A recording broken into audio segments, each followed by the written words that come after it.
probably the best thing to do, like an overview. Now there's 12 houses, there's 12 signs.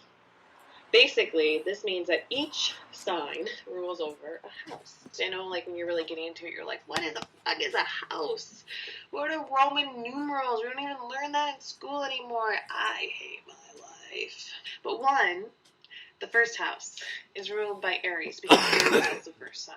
Now, the first house is all about your ego and your identity. And that is why your ascendant, which everyone seems to know what an ascendant is. Ascendant, it rules over your first house. It is your personality. It is your identity. You have planets there. That's basically your ego identifying with these planets that are in your first house. So your second house is your security, because it's ruled by Taurus.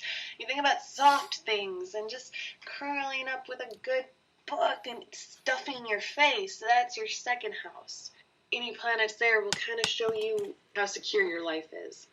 And the sign that rules over it becomes how your security was expressed to you as you were growing up. Now your third house is ruled by Gemini. It's communication. The house of communication. 1, being your ego. 2, you need some sort of security. 3, you learn how to talk. I had my Chiron in the third house, which is my wounded healer. So it was like when I learned how to talk, I was actually made fun of. I had a lisp, but I couldn't say my R's. And so I always identified with this inability to speak. So for a really long time, I didn't talk. So that's your third house. It can be a positive or a negative effect. Your fourth house is your IC, ruled by Cancer. So it's your home. You're just a homebody. You might have a lot of planets there, but if they're bad planets, like malefic planets, like Pluto or Saturn or Mars, they could really affect you negatively in your home. And that's where you see that kind of stuff. And the sign that there kind of tells you the way that you've always felt about your home and the way that you kind of use your home. Your fifth house is your children and friendships and fun and excitement and all that kind of stuff. Fifth house is the party house, and everybody should know about the party house. I'll say this again in the fifth house video, but if your son's there, normally you were the spoiled favorite child. It also represents like what kind of kids are you going to have. I don't have any planets in the fifth house, so I never really wanted kids, but I do have Cancer and Leo there. It's the way I am nurturing with my child, and he happens to be a Leo. Saturn there does not mean that you're not going to have kids, by the way. It's just about sex and maybe even what you've given birth to creatively, that kind of stuff too. Oh my gosh, your fifth house is ruled by Leo. Your sixth house is day-to-day routine shit. It's ruled by Virgo. Boring shit. But it's also your health. Having Venus there is great because you pretty much can maintain good health. Having Pluto there might actually be really bad for your health. It's day-to-day routine, so are you able to be in a 9-to-5? Can you take that? Or do you hate that? Like, would you go insane? All that stuff can be found in the sixth house because it's work. It's not your career, that's your 10th house, but it's work and health. Seventh house, then, is your descendant cusp. So it's the opposite of your ascendant. If you have a lot of planets there, you find your identity in somebody else.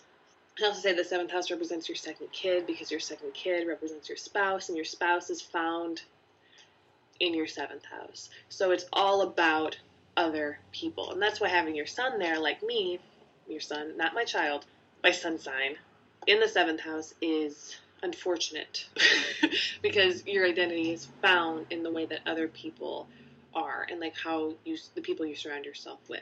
The first 6 houses are all about you, as you can tell. But that 7th house, all of a sudden, is about relationships. So after you get into relationships, this is where you're an adult. This is where you start figuring out things. And then you get into this 8th house, which is ruled by Scorpio. And now they always are like, 8th house is sex. But I already said the 5th house is sex because 5th house is pleasurable, fun sex. The 8th house is deep sex that you take very seriously. And it can even be sexual issues. Pluto is so like deep and controlling and all that stuff. Being a medium, a necromancer, somebody who has a strong connection to death. If you find that you're unable to have a child for a couple years and you've been trying, Saturn could be transiting your 8th house. See, not in the 5th house, it could be in the 8th house. But 8th house is a lot like jail. You feel almost like you're behind bars when you have too many planets in the 8th house. That it's hard to get out because you just keep dreaming about what you should do, but you're trying to figure out the mysteries of life. You're like, you're born, you die. What happens when you die? That is 8th house stuff, and you're stuck stuck in this loop of where do you go when you die? I don't know. What is this life? Does it matter if I accomplish anything? And it can hold you back from actually accomplishing your dreams because you're waiting for some sort of like weird thing to come over, and it gets very scary there. Ninth house is now I want to know what to do when I'm living. Ninth house people can be kind of arrogant because it's ruled by Sagittarius, and Sagittarius is very open-minded and they like to know everything, and they can be know-it-alls in that way and shove information down your throat, but they like to learn by traveling, by choosing to go do this stuff, by choosing to go to college or go study abroad or whatever. That kind of stuff is ninth house, where the third house is more of, what happens to you that affects the way you learn. Now then you have the 10th house, which is your midheaven. Midheaven. Career. So you go to college, all that kind of stuff. You go travel, see the world. Now you're in your career. And it's your career needs and your public image and your public persona. So it's like what I've said in my midheaven videos. It's like what you project to the world. And since I've done a lot of videos on that, you can totally go watch the one on your sign. 11th house then is actually also rules over the internet. But then your 11th house is more of this networking, acquaintances, stepchildren, friendships, things like that. It's your broader people. How good are you with networking? How good are you with word of mouth? I either have a big group of friends or I have no group of friends. I spend all my time on the internet or I like to be outside. This is your 11th house stuff. Your 12th house is now your house of self-undoing. On this, people have already asked me to be really nice about people with their 12th house stuff. Having something in the 12th house means it's a karmic thing of maybe having to relearn the same issue over and over again because you totally are afraid of success. Success scares you. So not in your head, there's a safety there. There's a fear there. There's a fear of getting heard and being seen. Spiritual warfare. And so that is why it's this self-undoing. And they'll say that serial killers have their sun in the 12th house. It's the negative effect of undoing of yourself, of being upset against the world for not understanding you. It's the exception, not the rule. There's a lot of great people with their sun in the 12th house. So anyway, that is your house overview.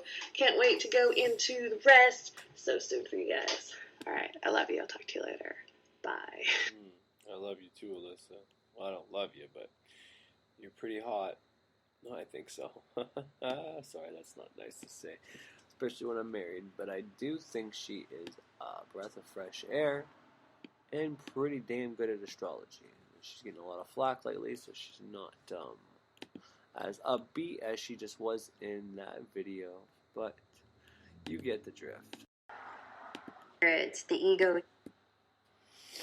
Hey guys, it's Tia, and I wasn't planning on making this video today or any video at all, but I got inspired during my morning meditation to make this video, and I'm really excited about it. So on my Patreon, we've been talking about the different houses of astrology, and in my opinion, the houses are everything, and the signs are very, very secondary. So when people say, oh, I'm sun sign Virgo, I'm like, so what? Because all that really matters is what house that sun is in. And then your sign just tells you the theme that you're learning in that house. It tells you nothing else at all. So I'm teaching the importance of the houses, and they actually have a deeper meaning than what most modern astrologers are even aware of. People think of them in very shallow 3D terms, but as I had my Kundalini awakening, I started to see the deeper meaning in everything, astrology houses included. And what you need to know about the astrology wheel is that it is the wheel of fate. It is the wheel of destiny, the wheel of fortune itself, which is represented in the tarot cards as one of the major arcana, because basically that is a card of breaking life cycles, and that's what your astrology wheel is actually all about. You're here to break certain karmic cycles so that you can get off the wheel forever. The astrology wheel is basically the wheel of reincarnation. And the lower houses, or houses 1 through 6, are houses about your journey to discovering who you are. They're very personal aspects of you, and the upper houses, or 7 through 12, are seen as like the outer aspects of you and how you interact with others in the world and create change in the world. But I see it as even deeper than that. I see houses 1 through 6 as the ego, which is not a bad thing, by the way. Most spiritual teachers have no clue what an ego even is, so they try to teach you that it's something bad, something to eradicate or overcome, and they just don't even know what they're even talking about at all, which I will talk about in a later video, because the ego is the solar plexus, and you cannot function in the world without it. So the ego is not bad. The ego is actually your best friend and the foundation of the astrology wheel, because the solar plexus, or the ego, or your identity, is that first house. But we also see the solar plexus again in the 6th house next to the throat chakra. So houses 1 through 6 can be seen as ego, and houses 7 through 12 can be seen as spirit. And you really, really want ego and spirit to be in perfect harmony. And when you look at the astrology chart, one house is always opposite another, and those houses need to be in perfect balance, in perfect harmony, or in union with one another. And guess what? Every single house that is either a house of ego or a house of spirit is opposite of the opposite. So like I was saying, like the first house is that house of solar plexus, which is very ego, and then it's directly across from the 7th house, which is the house of the heart chakra, which is the first spiritual chakra. That's the chakra where you start to get psychic gifts and where you start to connect to the divine. But that heart chakra is also the connecting chakra between the body and the spirit, the ego and the spirit. And so on and so forth, because when you look at the 6th house, the last of the ego houses, it's directly across from the 12th house. The last house on the wheel, the house of your higher self, the house of ascension, the house of entering the 5th dimension, the house of getting off the wheel and never reincarnating back here again. So when we look at the upper houses, those spiritual houses of 7 through 12, the 7th house is the house of our relationships. And our relationships are very, very spiritual, whether we know it or not, because our relationships are our mirrors. And our relationships show us exactly what's going on internally with us. If we want to know the condition of our soul, if we want to know where we are on our spiritual path, if we want to know how much further we have to go on our spiritual journey, all we have to do is look at our interpersonal relationships. Those one-on-one relationships that we're really committed to with a romantic partner or a business partner or a best friend, and see what that person who's super close to us is reflecting back to us. This doesn't mean that everyone in the world is reflecting something back to you. Some people are just assholes. So that random guy on the street is not mirroring something back to you if he's yelling out at every lady that passes by. Some people don't understand. When I say that people are your mirrors, I mean the people that you actually care about. So some random person antagonizing you is not your mirror. Some troll on the internet is not your mirror. But someone that you actually love is your mirror, because that 7th house is about the heart chakra. I just wanted to specify that because I've had people that I don't even know or care about think that they're here to teach me some lesson, and that our higher selves brought us together, and that them verbally abusing me is for my higher good. So I just want to specify that for you guys, that not everyone in the whole world is your mirror, okay? Only the people that you actually love and have that heart chakra connection with are your mirrors. But then we get to the 8th house, and that's the house of reincarnation. That's the house we come in at. And that's the house that we have to revisit if we want to have a spiritual rebirth. And that's the house of what shamans call soul retrieval, because that's the house where those underworld fragmentations get stored. And then we move on to the 9th house, which is the house of realizing our own divinity. It's the house of stepping off the wheel of karma as far as ancestral karma goes. The 9th house is all about ancestral karma more than personal karma. It's about stuff that you inherited genetically and energetically, stuff that is nurture and nature, stuff that we inherited, and stuff that we were taught and raised in. And it's stuff that we have to let go of. So the 9th house is like those family customs, the culture, the religion, the beliefs, the values that our family teaches us, our family's idea of right and wrong, the morality we're raised with when we're young. And the 9th house is also the house of people who are very tapped in, people who are channelers and shamans and prophets, spiritual teachers, gurus, the best philosophers of the world, just people who have come up with their own ideas, people who have gone within and found their own personal truth and shared it with the world.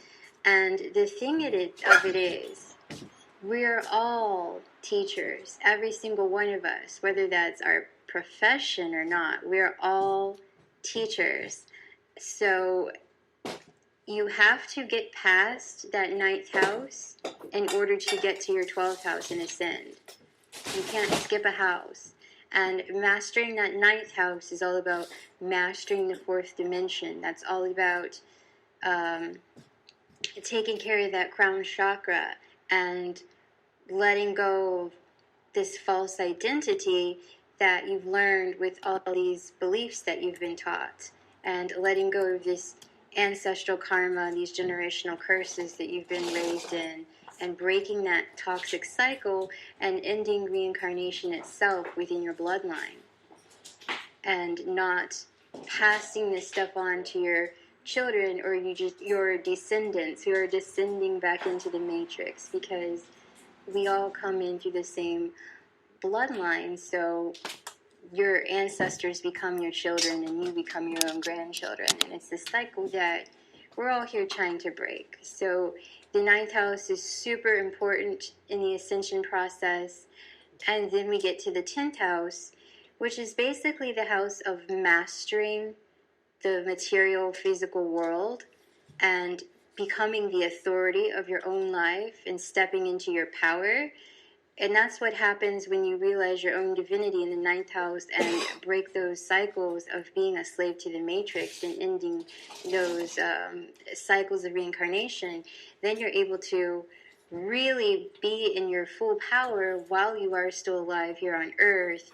And people think of the 10th house as just being about your career and your financial security and your outward success in the public eye. It is those things, but it's a lot deeper than that.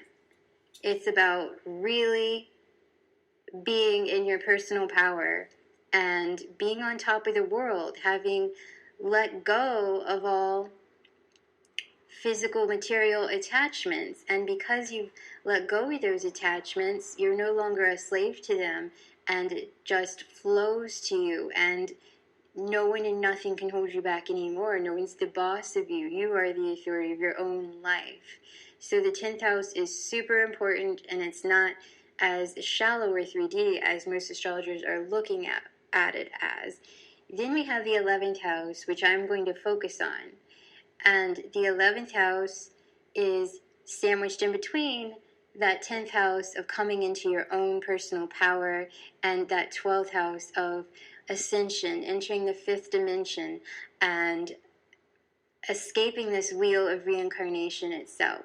Never coming back here because you let go of all ancestral karma and all personal karma, and you've done everything that you came here to do. You've done your life purpose, you've done your soul purpose, you've done your soul desires. And you can really think of the 10th house as life purpose, and the 12th house as soul purpose, and the 11th house as soul desires. And people usually think of the 11th house as being about our friends, our social groups, the causes we join, and how we affect change in the world. Yes, it is all those things, but it's also not about friends on a shallow level, okay? The 3rd, 7th, and 11th house are all air houses. They're all social houses. These are about our relationships with other people. The 3rd house is about like our peers, our siblings, our cousins, our neighbors. And the 3rd house is really where we get programmed as children. The 3rd house is like our early childhood education. And so the 3rd house is where we first are socialized. It's where we first learn how to express ourselves to others. It's how we learn how to express our needs and our boundaries. And if you're going through this ascension process, you might find out that you're actually doing it all wrong and that you don't have a voice and that your throat chakra is very blocked and you're learning how to speak your personal truth. And you're basically unlearning everything that you've been taught because it was incorrect, and you're just learning what's true for you and what feels good for you and how to voice that.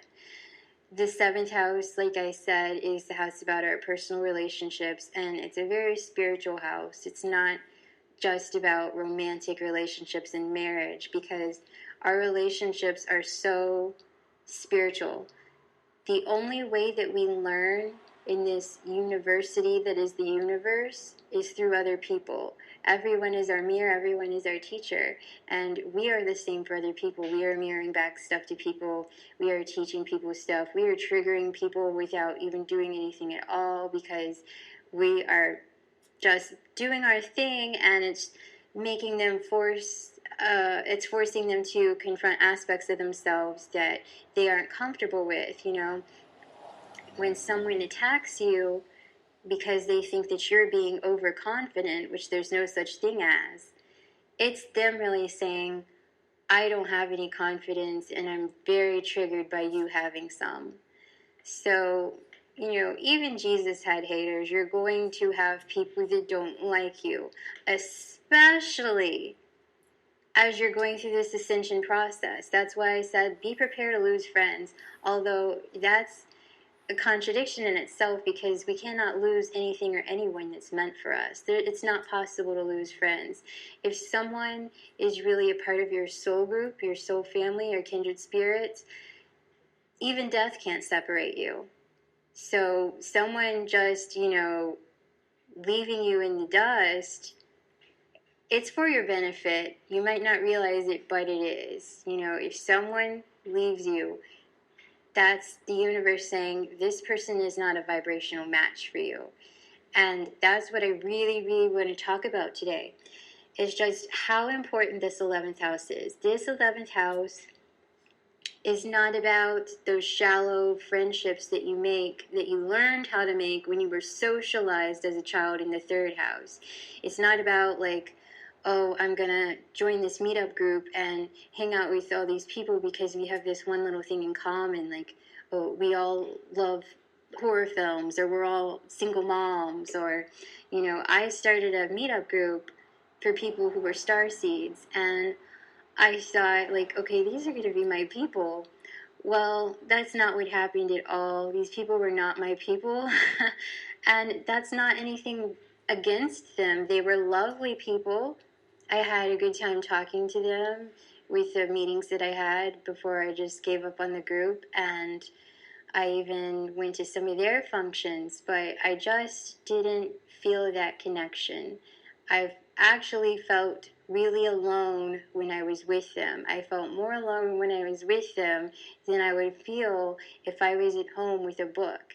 And when you feel lonely, that's just you missing yourself. That's you being out of alignment. So sometimes we're always going out and searching for people because we feel lonely, and that's because we've forgotten ourselves. And some people can make you feel lonely because you're out of alignment anytime you're around them, because you guys are not a vibrational match. And it's not anything against them or against you. You guys just are not here for the same purpose. And you guys are not part of the same group. And it's like when you're in high school, there's these little cliques that are very shallow of, oh, these kids are hanging out together because they're the kids with the money, and these kids are hanging out together because they're this ethnicity, they're the minorities, or these kids are hanging out together because they're the stoners that like to go behind the bleachers. You know what I mean? It's like very silly, shallow stuff. And we all learn how to like one another based on this silly, superficial stuff. But when you go through your spiritual awakening, it just isn't good enough for you anymore. And that's why you start to, quote unquote, lose friends. These people are not actually real friends because they're not from your soul group. They're not your kindred spirits. The 11th house is where we do draw in those people that we were always meant to have in our lives, and that we are really here to have a profound impact on the world with. These are the people that we're going to come together with in a group, and we're going to affect great change with the and possibly leave a legacy behind with these people, because it was always supposed to happen. Now, will it happen because it was supposed to happen? Not if you're in resistance. You have to get past the 8th, 9th, and 10th house to get to the 11th.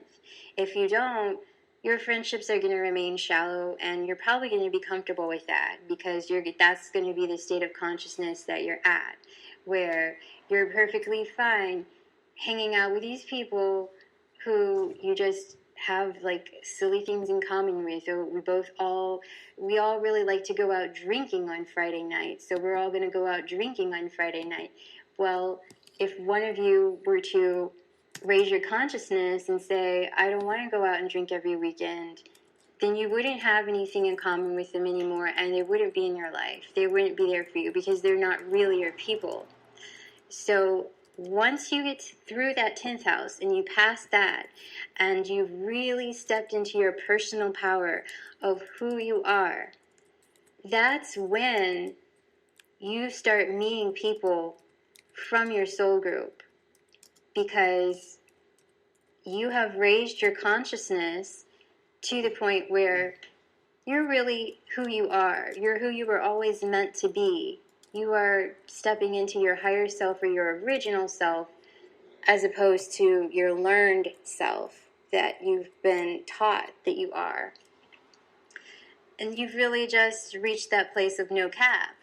And that's when you're going to meet other people who are also vibrating at that very high frequency, who are stepping into their original or higher self. And that's when you guys are going to come together to do really amazing things. And I don't mean oh, you're all going to go play beer pong. I mean no, you guys are going to literally change the world together. The 11th house is the house of New Earth, which is the 6th dimension of consciousness, which people who are stepping into the 5th dimension of consciousness, or their higher selves, are co-creating together. So New Earth, also seen as the return to Eden. It's all through the book of Revelation, and the book of Revelation is the age of Aquarius, and guess what? The 11th house is the Aquarius ruled house.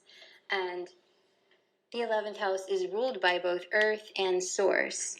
So it's a house of co-creating with Source and creating new Earth with all your kindred spirits.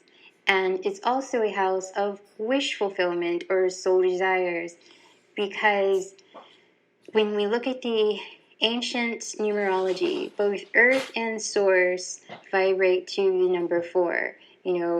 Earth is the Holy Spirit, and Uranus or Source is the Holy Father, and they both vibrate to 4 because they were twin deities in kind of the same way that some people are twin flames. And they together in harmony were like a perfect balance of masculine and feminine, of yang and yin energy, because they were the Holy Father, and the Holy Spirit actually was the Holy Mother. Some people like to call her Gaia, some people like to call her Sophia. There's all kinds of names for her in every culture. Some people call her Isis or Aset. She's always been, throughout the beginning of human history, thought of as the divine feminine. And we are a fragment of Earth, and we are a fragment of Source. And the problem with humanity is we've forgotten both. We've lost our connection to Earth. We've lost our connection to Source. And our connection to Earth is that Earth Star Chakra, and our connection to Source is that Soul Star Chakra, or our higher self, which is a fragment of Source. So basically, when we look at the ancient numerology, both Earth and Source vibrate to 4, and 44 and 144 are very significant numbers. If you're seeing those numbers all the time, it's probably because you're a star seed and you're in on this journey. And talked about this a lot on my Patreon last week about starseed purpose and about what the 144,000 in the Bible means, because it's not a literal number. It just means by the thousands, and an immeasurable number of us are doing this. But the 144 itself is very symbolic in ancient Chaldean numerology. So when you see the number 1111, and before people thought of that as the twin flame number, which it's not, by the way, whenever you see 1111, that means that you are around people from your soul group. Is your twin flame included in that? Yes. Do people that don't even have a twin flame see 1111 because somebody from their soul group is around them? Yes. It could be a divine counterpart, or it could just be a kindred spirit. It could be a twin flame. It could be anyone from your soul group. And when you're around these people, you're seeing 1111. And before people started thinking of it as the twin flame number, people would just see 1111 and say, oh, 1111, make a wish. That's no coincidence, because 1111 adds up to 4, which is the number of Earth and Source. And the 11th house, which is ruled by Earth and Source, is a house of wish fulfillment. It is where we make our ultimate dreams come true. Our higher self is our greatest potential, but the 11th house is really where we make all that happen. We make it happen in order to reach our greatest potential and become who we were always meant to be. So basically what I'm saying to you is, you have to first step into your personal power in the 10th house, and you have to then meet up with all the people in your soul group and make great changes in the world with them in order to really reach your ultimate potential and be who you are, to be that 5th dimension version of you. And you cannot do this if you're in resistance and you're so concerned with how you don't want to lose people, how you want to be popular, how you want to be liked by everyone, how you're feeling lonely and you want people to go out and do things with, even if you don't feel a real connection with these people in your heart. And this is so important because a lot of us people who are spiritual, and especially those of us who are empathic, we are so loving and so compassionate. We see the best in everyone, and we want to like everyone. And it's just not possible to like everyone. You don't have to be love and light all the time. You're actually supposed to use discernment about who you're around. You know, have you ever heard that expression, you're only as good as the people you're around, or you're only as good as your 5 closest friends? It's so true. And how many times have you heard a story about someone who had this horrific thing happen to them, where they were robbed, their home was burglarized, or they were just wiped out, all this stuff was stolen from them, this money was moved from their account, and what's the first thing people would say? It was an inside job. It was someone they trusted. It was someone they let into their circle that they never should have let into their circle. And how many times have you had someone that was like a friend of a friend, someone that was, you know, on the edge of the group that you just knew through acquaintances, and they just kept inching in, and they ended up like being around you all the time, and you never liked this person? Or maybe it's not even someone that you see in real life. Maybe it's someone that you briefly met, it's a friend of a friend, and they added you on Facebook. And there's just something about this person that you do not like. Something about them rubs you the wrong way. And you maybe cannot even put your finger on it.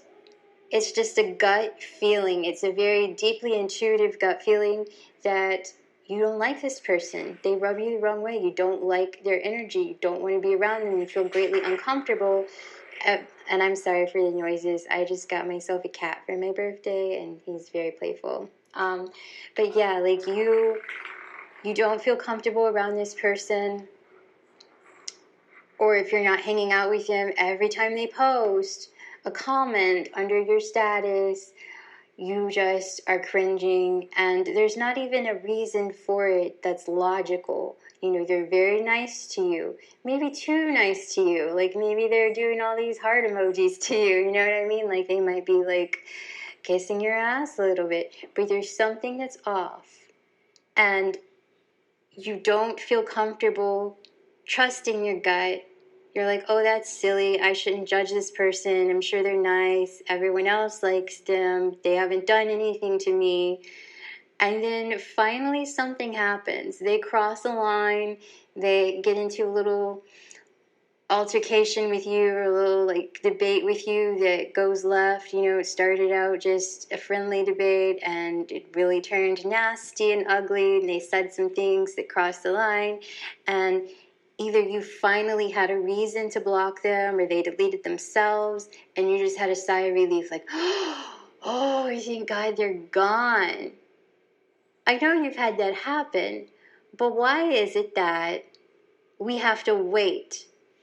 Why do we have to wait for that person to cross the line? Why do we have to wait for that person to push our buttons? If that person was always making us feel uncomfortable from the beginning, why do we have to wait?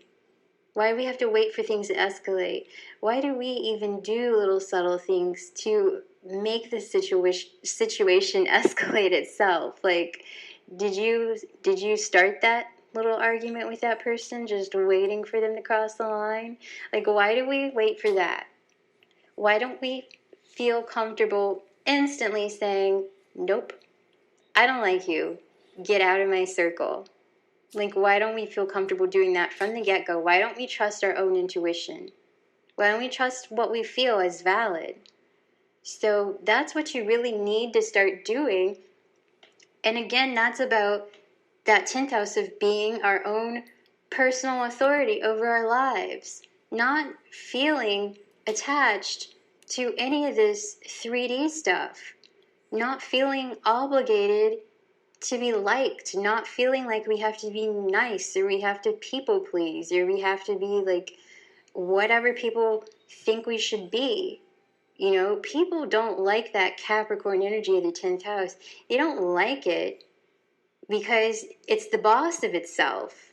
you're not going to be able to boss that kind of Capricorn energy around. You can't control it. It is in control of itself.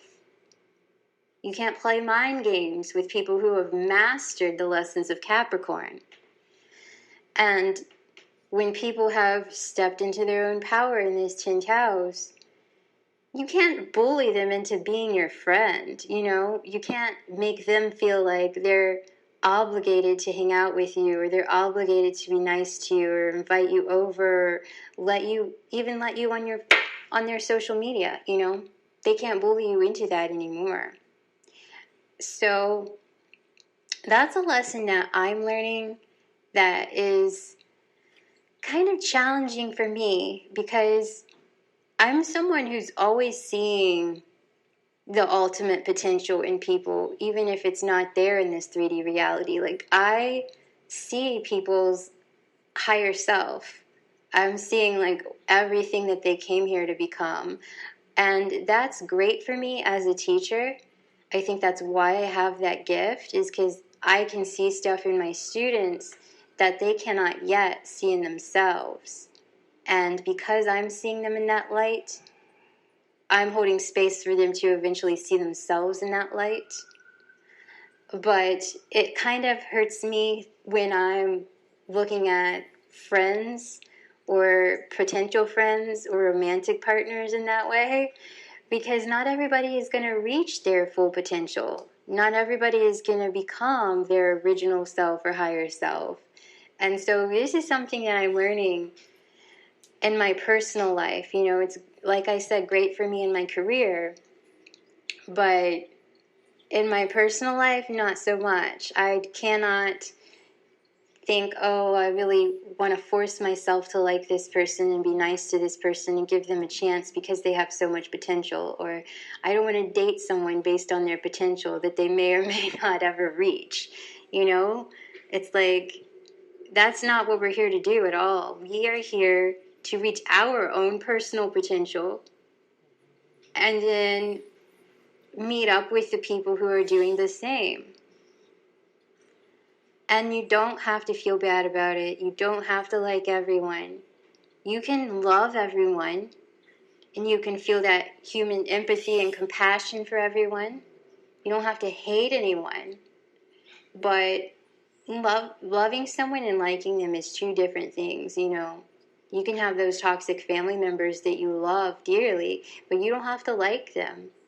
And you don't have to put up with their unsolicited advice or their homophobia or their racism or their overzealous religious statements about how you should be living your life, you know, or their pressure for you to have another baby, or their pressure for you to go to this kind of college and get this kind of degree. Like, you don't have to put up with that.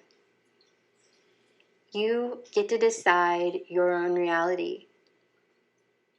You make the decisions about everything, every aspect of your life. You decide who you want to be. You decide what you want to do. You decide how much money you want to make. You decide how you want to live. And you decide who's going to be around you. In every aspect of your life, you get to decide who you're going to have as your lovers. You get to decide who's going to be your friends. You get to decide who you're going to serve. If you're an entrepreneur, which everyone should be, by the way, no one's supposed to be working for someone else. That's part of the matrix. That's part of our programming. That's part of our enslavement. We all are here to do our own specific thing. That's the way it was always supposed to be. You know, the ancients didn't have these schemes of people working for someone else until they died, doing this meaningless job that literally anyone could be trained to do. The ancients all had their own skilled trades that they were born to do, and everyone just did what they were there to do. So we're returning to that. We're returning to doing what we're good at and what brings us joy, what feels good in our soul, instead of working for someone else. And when you start working for yourself, you are allowed to deny anyone's service for any reason.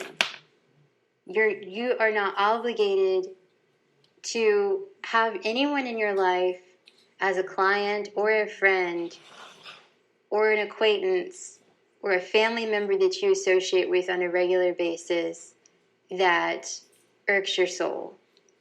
You're not obligated to do that at all, because you're creating your own reality, and that means that every aspect of it has to feel good to you. You know, you have to be in alignment with yourself and only allow things that are a vibrational match for you to be around you and to be in your vortex or your bubble or whatever you want to think of it as. Because anytime that you are trying to appease someone that's not a vibrational match, you are coming out of alignment to do that, and you were never ever meant to. All your feelings are valid. All your intuition is the most important thing in this world. Our intuition is all we really have. You know, I talk about Bird Box a lot, but I want to give one more reference to Bird Box. In that movie, which was about that fourth dimension, there was this situation, and I'm going to give a spoiler, so spoiler alert, don't listen if you don't want to. There was a situation where this guy came into the house, the safe space, the sacred space that everyone was in, and they didn't know anything about him. He was let in by one of the most weak-willed people in the group, who admitted that she had no idea how to take care of herself. She had no basic human instincts. She didn't know how to follow her own intuition. She was used to just relying on others. And so she let this guy in. One of the guys in the group instantly was like, no, fuck you, get out. And everyone was like against him. Everyone ganged up on him because they're like, oh, you're being mean. And guess what? They should have listened to that guy, and they would have maybe been alive after that. Because the guy that was saying, no, get out, was following intuition. And that intuition could have saved his life and the life of everyone else that decided to bully him and gang up on him and be like, no, be nice. We are not here to be nice. That's one of the biggest traps that they teach us, is that we're here to be nice. Especially women. We're always supposed to smile, right? We're supposed to see everything as a compliment. Like, we are not here to be nice. We are here to be authentic. And that's all we're here to do. And you cannot be authentic if you're not going with your gut. It really is a life or death matter, because you're creating the life you want, and through doing that, you're creating the afterlife you want. As above, so below. Everything we're doing down here right now affects our afterlife. It affects if we're going to be someone who ascends. Some of us might go on to be ascended masters because we've done this before. Or some of us are going to be right back here again because we didn't learn those life lessons. We didn't learn what the University of the Universe was teaching us through other people. And sometimes the only thing that you're being taught through other people is to go with your gut, and if something doesn't feel right, then something is not right. So that's all I wanted to say about the 11th house.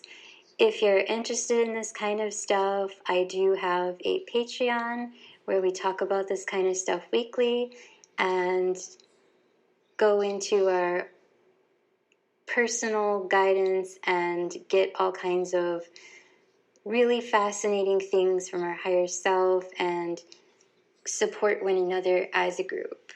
And I will be doing more videos this week that are astrology based, and I'm really excited about that. I think from now on, all my videos are going to tie in with astrology because that's just where I'm at. I do want to tell my story about my Kundalini awakening, but astrology definitely ties into that. So I will talk to you guys later, and until next time, bye.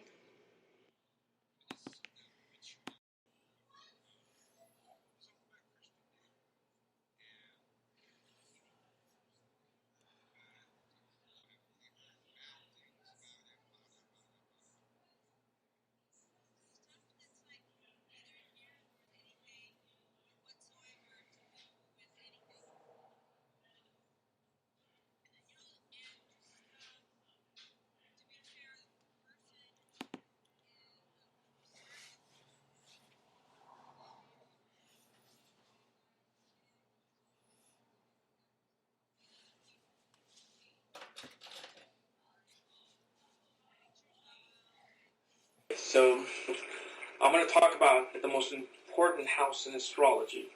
And this can be for Western astrology, this can be for Vedic astrology, this can be for Nadi astrology, this can be for Mayan astrology, the Chinese astrology, as well as the Jewish astrology.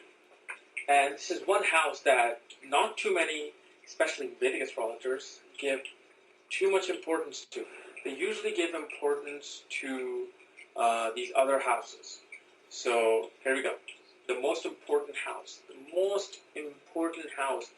that will signify everything that you need and want in life is the 11th house. 11th house is by far the most important house in this Kali Yuga. Okay?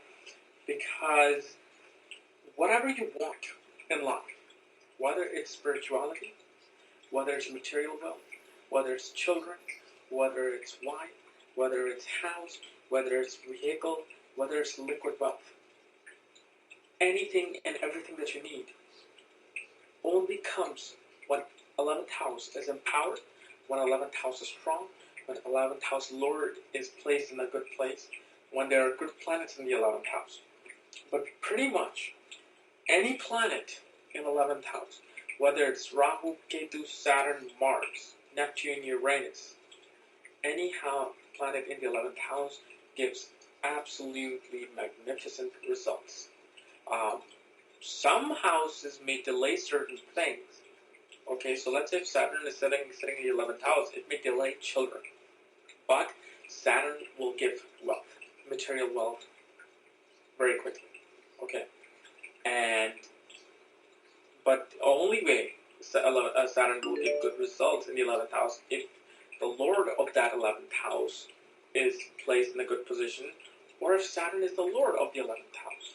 If it's Aquarius or Capricorn and Saturn is sitting there, it's going to be giving you good results. So anything you want in life, 11th house is the main house. And if I give you an example, okay, if you look at any celebrity, I've looked at charts of Hollywood celebrities, American politicians, Bollywood celebrities, Bollywood politicians, and they all have the 11th house in a very, very good position, or the 11th house Lord in a very good position. Let's take Amitabh Bachchan, for example. Amitabh Bachchan is India's most number one superstar for the past 40 years. His 11th house is ruled by Sagittarius. Its Lord is Jupiter. His Jupiter is excelled in Cancer in the 6th house. And Jupiter is looking at the 11th house and the 2nd house as well. This is why no matter if Amitabh Bachchan was near bankruptcy, if he had no money, he rebounded back because he always will have gains. Okay, you look at Shah Rukh Khan. He is another Indian Bollywood celebrity. 11th house has Jupiter, and Jupiter and Venus are in what do you call Parivartan Yoga, where two planets are looking at each other. When two planets are looking at each other, they activate each other in a positive way, no matter if they're enemies or not. So even though Jupiter and Venus are enemies for Shah Rukh Khan in 11th and 5th house, but they're looking at each other and they're empowering themselves. So in order for you to empower your 11th house, you have to first look at who's sitting in the 11th house, who's ruling the 11th house, and who's aspecting the 11th house. And if these three scenarios are placed in okay or good houses, go ahead and empower that house by mantras, by gems, by doing tantric yoga for those particular planets, or simply doing Kundalini meditation to activate the chakra that is related to the 11th house. And you will, once you do that, see, I can tell you to wear gems, okay? But now here's another thing. As I was saying, I can tell you to wear gems, but not everybody can afford gems, okay? If you can afford a lab-made gem or natural gem, that's fine. They both give same results no matter what everybody say. You go to a jeweler, they'll automatically say, no, natural gems are going to do better because he wants to sell his natural jewelry. But, doing a Kundalini meditation with a guru or with somebody who can teach you, and it's going to take time. Once you activate those chakras of that 11th house, or planet that rules that chakra and who's also ruling the 11th house, it's going to improve the condition of the 11th house. Now, what does the 11th house signifies? Which I should have mentioned in the beginning of the video. 11th house signifies your hopes and wishes, gains of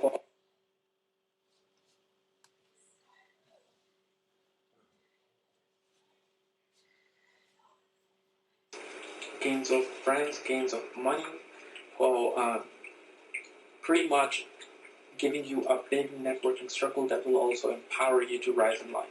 So 11th house, everything is about gains, hopes, and wishes. So if your hope and wish is to become spiritually inclined, more than the 12th house and the 9th house and the 8th house, 11th house should also be there. Because if your hope and wish is to become a spiritual person, but your 11th house is not fulfilling your hopes and wishes, are you going to become that? No. This is why 11th house is very important for you to gain anything in life. So even though, let's say if you want children, it's the 5th house for children. But even if that house is good, yet your 11th house is not good and not a good position, it's really not going to give you the desired results, or it's not going to give you the desired results on time. If you want children at 25, you might get children at 40 or 35, when that enthusiasm is not there, when that excitement is not there. It'll be there, but it won't be as you had at the 25 years of age when you really wanted it. So empower the 11th house, and you will get anything you want. And most astrologers say, oh, the 11th house is a Pacha house, and like in Cancer Ascendant, Venus is ruling the 11th and 4th house. Anytime a Kendra and a Pacha is a lord by one planet, it becomes a bad house, which is not true at all. Okay? Always empower the 11th house. If that 11th house lord is in a good condition, if the planet sitting in there is being excelled or being in their own sign. So anyway, check out my website for my book, Astrology at the Speed of Light, where I discuss more of these, misconceptions and more actual theories that do work in astrology. Thank you.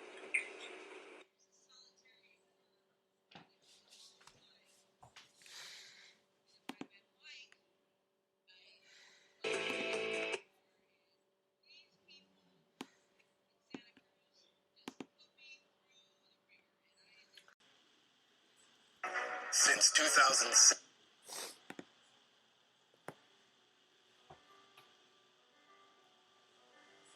This is what you do to yourself every day. The sun rises. You wake up in the morning and find yourself stuck on the freeway with the rest of the work. This is exactly what you do every day. And so does everyone else. Everyone does the same thing. There must be something wrong with this picture. This is what I see us as. But this is who we really are. Free. You get excited about that job interview where you're trying to impress people who don't really care for you, but care for the bottom line. You are there to fill a bottom line because you are expendable. You ended up at the interview table because of all the influence around you. From the media to your parents, everyone said, good education leads to a good job. But it's only a job. What you see here is an office. But in reality, this is what it really is. A cell to keep your true potential guarded. Simply because you accepted the idea of a weekly paycheck. By torturing yourself because you know this is not what you love, but you were taught to love this in your life. This is who you are now. Instead of doing this, you always wanted to do this. To be you. To be yourself. While out here, your dream was to be in here. But eventually, one day that moment comes. After 30 years of dedicated service, you make that last phone call. Yes, you are finally old. What was your life worth? What was your legacy worth? Did you have a legacy? Because eventually, this becomes you. A number. We're all in line to become a number on our toe. What was your life worth? And this is what we do to ourselves on a daily basis. We slowly kill ourselves with our redundant, repetitive action. We don't even realize it that we are damaging our own destiny, our own pure potential, because of the fact the moment we all went into the workforce, what was the very first thing that we realized? That we better show up for time. We need to take our break on time. We need to take our lunch on time. We need to clock out on time. And this repetitive, redundant motions of you going from one job to the other, or you staying at one job and kind of getting used to that within like 2-3 months, as a very first time new worker to this real world, you accept that as the truth. You're like, okay, this is what I'm born to do. My dad did this, my mom did this, my siblings did that, my cousins did that. All my friends are doing it. Okay, I guess this is the way life is supposed to be. I need to be out there, in traffic every day for 2 hours to come here and clock in, and I have to eat on time. I cannot leave my post before my time, and before you know it, the life is just simply over. It is so quick that it just is over. Everything that you wanted to do in life, everything that you dreamed of doing in life, it kind of was drained out towards clocking in and clocking out. Because I want you, the reason for this video is really that end moment when you saw that old guy sitting and then into that dead body. We're all going to be that. I'm going to be in that situation one day. I'm going to be laying in a room where my family is home weeping, and next day they will come and they will bury me, or they're going to probably cremate me, and that's it. I'm done, like a poof. But what did I do in this physical consciousness that I know of? I do not know how I'm going to think after death. Maybe after death I'll think everything is complete BS, including this video. But as long as I'm in this physical consciousness where I feel that I am somebody, I feel that I need to dedicate myself to a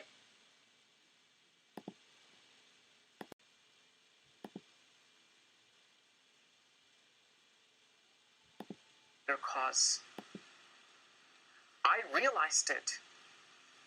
I was in this repetitive motion, but then once I saw these kind of situations occur in my life where I saw a dead body, where I kind of going through my own father's death, and I'm like, that's it. It's over. What was he known for? What did he do in this life that changed this world?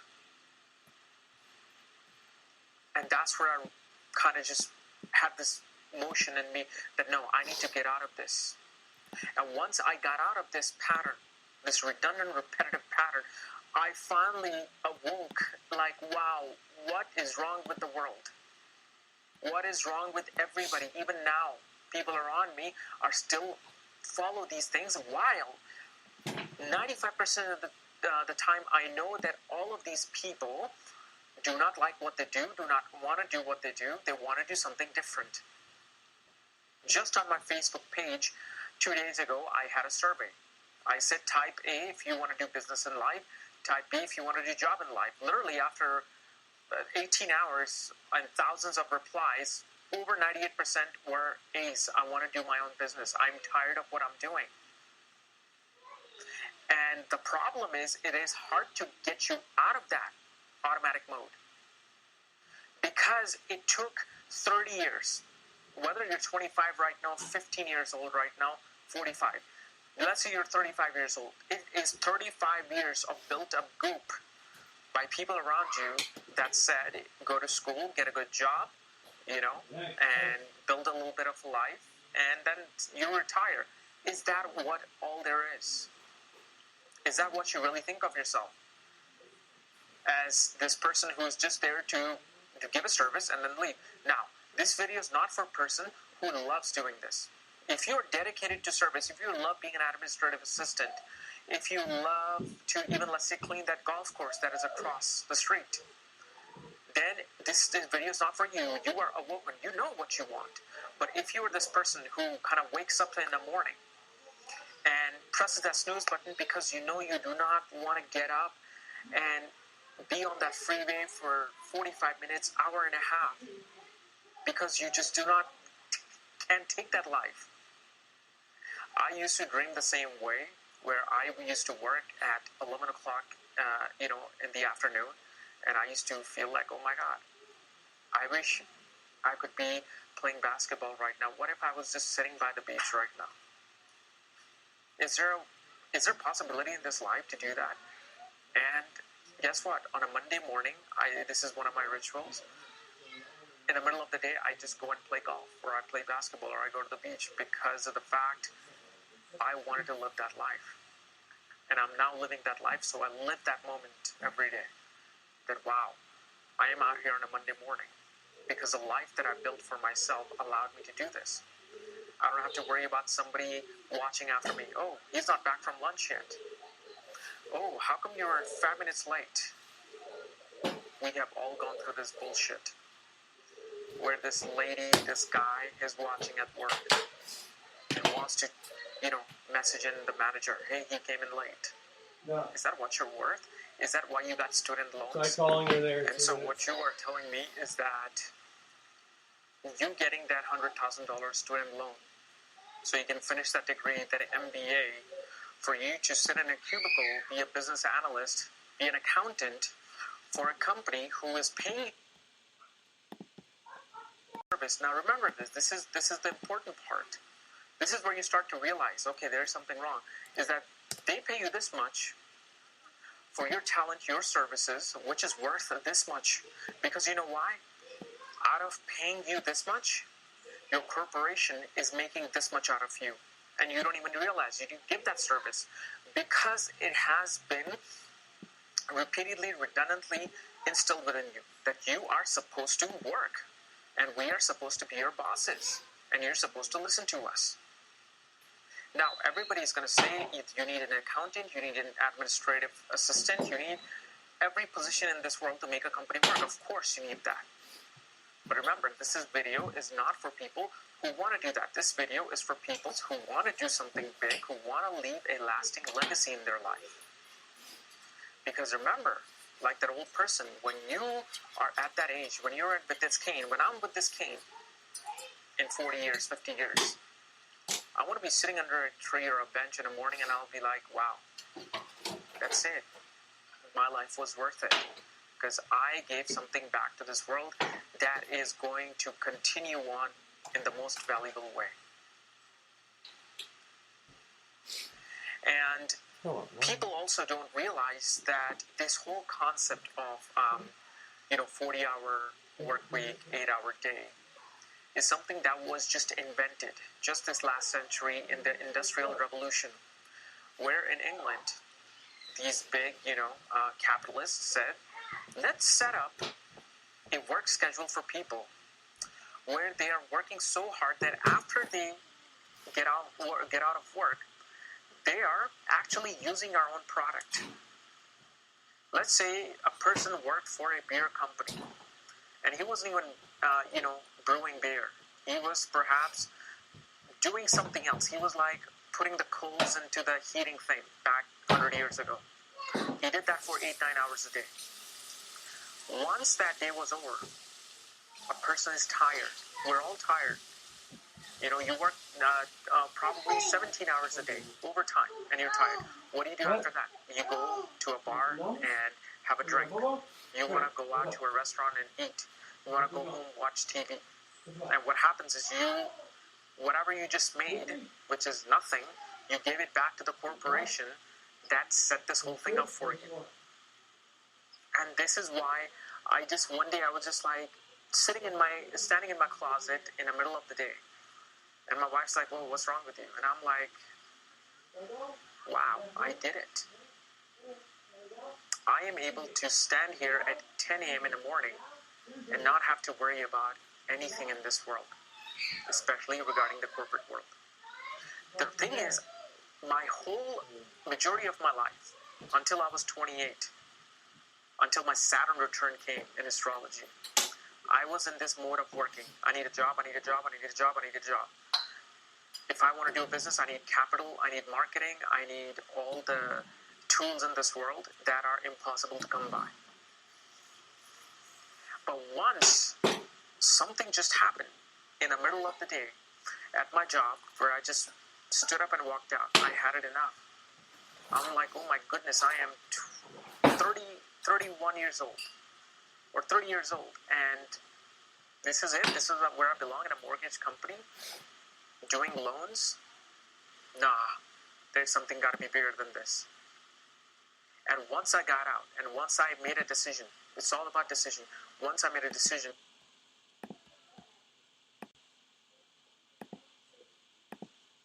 I am going to create my own life. I don't care if I have to beg for food, if I have to live in my mom's house for the next 15 years, I'm going to make my own life. I'm not going to go anywhere else. No more of looking for a job. I'm going to create the job I want. And through my sheer will of working literally 20 hours a day, today I stand in front of you, living that life that I decided to make. So, it is not impossible to do. It's like Matrix. When Neo woke up, he wasn't ready to be awoken. He threw up, he was dizzy, he fainted, and then after a while, when the brain suddenly realized, when the muscles started working, like, oh my goodness, I was sleeping this whole time. And this is what I see every day in the morning when I go and get my coffee.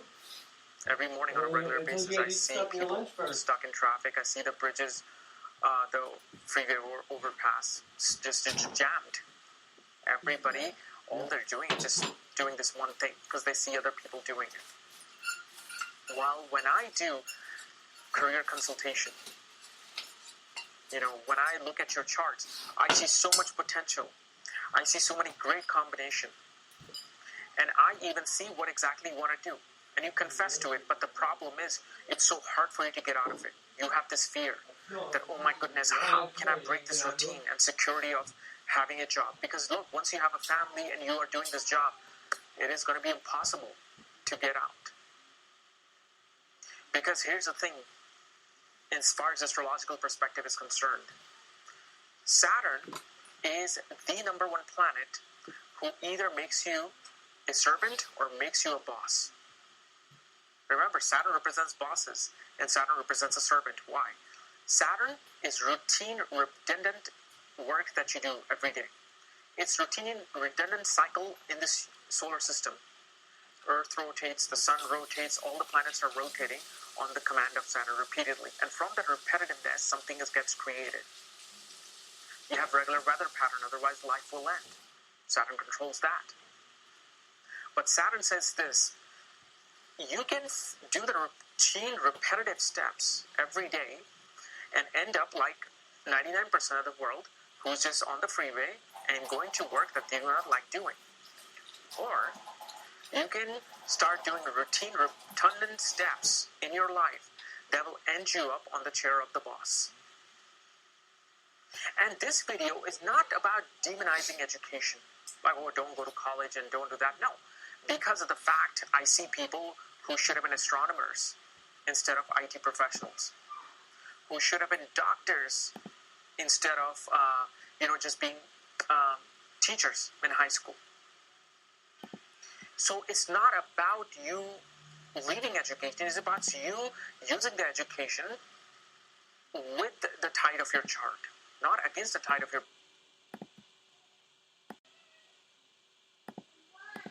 chart. That's what this whole thing is all about.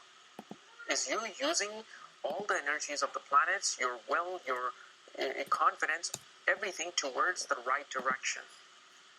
Direction where you wake up in the morning and you're like, I don't need an alarm. I want to go to work. I want to go to the laboratory and I want to discover the solution to this big disease that is going on. I want to discover that new planet that is out there with Earth-like features in it. That is what you need to be.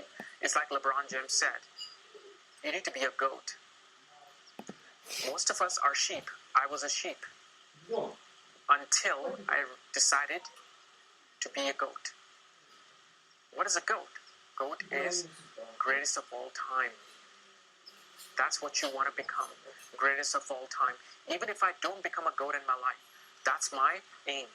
I want to become a goat. Now I'm not saying this as from the perspective of arrogance. I'm saying this from a perspective where you start doing the same thing. Where you wake up every day, okay, how can I be a goat?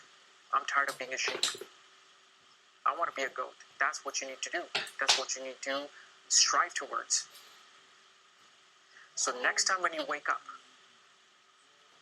and you're about to hit that snooze button because you want to sleep more, think about this video. Because you know what? Just from a little bit of willpower and a little bit of right direction of your life and standing up for what you want to do, you may not have to hit that snooze button ever again. Because you know what? You will wake up and you work when you want. You take lunches when you want to take. Not when somebody else from a third cubicle will say, okay, you can take a break now. So I hope this has helped. And I hope this has, given you some light within you to really see the empire that you hold within. Thank you.